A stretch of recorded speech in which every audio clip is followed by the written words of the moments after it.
समक्ष आज़ादी के 77 साल पर अपने व्यू को रखते हुए राष्ट्रीय समाजवादी जन क्रांति पार्टी का मानना है पूरी तरह से सामाजिक और राजनैतिक अध्ययन के पश्चात कि आज 77 साल आज़ादी के पूर्ण होने जा रहे हैं। हम 78वें साल में प्रवेश करने जा रहे हैं। देश की स्थिति जहाँ जिस रूप में होनी चाहिए वास्तव में उस स्थिति में हम स्थापित नहीं हो पाए। आज हम विकसित देश नहीं विकासशील देश की श्रेणी में हैं। बहुत ही अफसोस होता है कि आज आज़ादी के 77 साल के बाद भी शिक्षा के स्तर पर जो गुणवत्ता होनी चाहिए,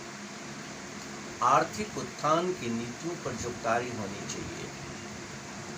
यह सच्चाई है कि नहीं हो पाया। विकास की बातों को करने वाले व्यक्ति चाहे वो शासनिक स्तर पर सत्ता पक्ष के लोग हों या विपक्ष के लोग हों, स्पष्ट शब्दों में कहना यह अतिशयोक्ति नहीं होगा कि आज की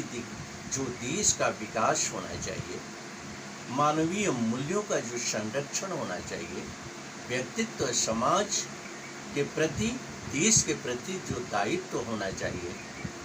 हमारे शासनिक वर्ग ने ईमानदारी से नैतिकता के आधार पर उसका निर्वहन नहीं किया, जिसका कारण है कि देश की 80% आबादी गरीबी रेखा के नीचे जीवन यापन करने को मजबूर है। मैं विशेष करके अपना पक्ष आज़ादी के पश्चात तमाम जो जिम्मेदार कड़ियाँ रही है उसके तरफ देश की जनता का ध्यान आकर्षित करना चाहूँगा और विशेष करके ये नेतृत्व करने वाले शासनिक स्तर पर नैतिक रूप से पतित राजनेताओं को आगाह करना चाहूँगा कि अब समय नहीं रह गया है कि आप नैतिक रूप से पतित होकर के समाज का शोषण करें। ईमानदारी से कार्य करने की जरूरत है। मुझे कहने में अतिशयोक्ति नहीं है कि आज हमारा देश सोने का चिड़िया होता, आज हम विकसित देशों के श्रेणी में होते, लेकिन ईमानदारी से अगर राजनेता चुनाव लड़ते, चुनाव में होने वाले खर्चे को पारदर्शी करते, चुनावी समीकरण के अंतर्गत एक पारदर्शिता होती, हमारा आयोग जिसे चुनाव आयोग के रूप में जाते हैं पूरी तरह से मुस्तैद होकर के, हमारी न्याय व्यवस्था पूरी तरह से मुस्तैद होकर के संवैधानिक आधारों पर संविधान का अनुपालन न करने की स्थिति में ये अपने दायित्व का निर्वहन करते हुए सिर्फ राजनेता से ये सवाल पूछते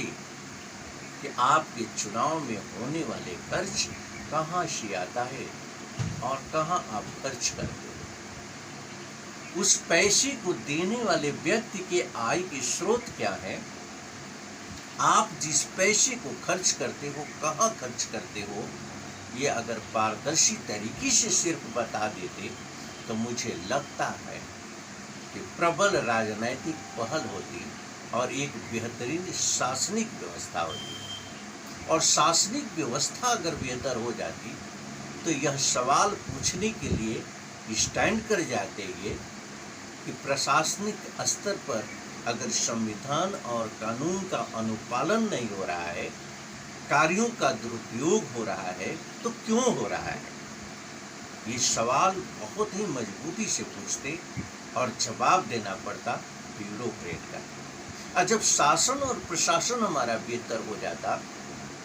तो निचले स्तर पर मेरा दावा है कि करप्शन करने का